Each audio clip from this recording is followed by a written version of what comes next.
एक समय की बात है। एक सुंदर गांव में एक नेक दिल लड़की रहती थी जिसका नाम सिंड्रेला था। उसके चेहरे पर हमेशा हल्की मुस्कान रहती थी, लेकिन उसकी जिंदगी आसान नहीं थी। उसके पिता के निधन के बाद उसकी सौतेली माँ और 2 सौतेली बहनें उसके साथ बहुत बुरा व्यवहार करने लगी। सिंड्रेला सुबह से शाम तक घर के कठिन काम करती थी। कभी झाड़ू लगाती, कभी बर्तन धोती, कभी राख साफ करती। उसकी सौतेली बहनें आराम से रहती, जबकि सिंड्रेला थकने के बावजूद चुप रहती। एक दिन घोषणा हुई, बादशाह के महल में एक शानदार नाच की महफिल होगी। शहजादा इस महफिल में अपनी दुल्हन का इंतखाब करेगा। पूरे मुल्क की लड़कियों को दावत दी गई है। सिंड्रेला एक भी महफिल में जाना चाहती थी, लेकिन उसकी सौतेली माँ ने उसे सख्ती से मना कर दिया। उसने सिंड्रेला के कपड़े भी फाड़ दिए और उसे कमरे में बंद कर दिया। सिंड्रेला उदास होकर रो रही थी कि अचानक कमरे में रोशनी फैल गई। एक जादुई परी प्रकट हुई। परी ने प्यार से कहा, उदास मत हो प्यारी, माँ तुम्हें बादशाह की महफिल में जरूर भेजूंगी। परी ने अपनी जादुई छड़ी घुमाई।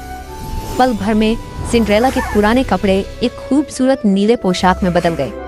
उसके पैरों में चमकते हुए शीशे के जूते आ गए।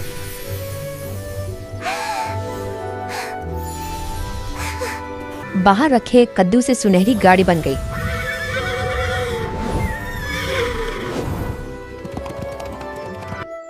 परी ने कहा, याद रखना, यह जादू सिर्फ आधी रात तक ही रहेगा। सिंड्रेला महल पहुंची। सब लोग उसकी सुंदरता देखकर दंग रह गए।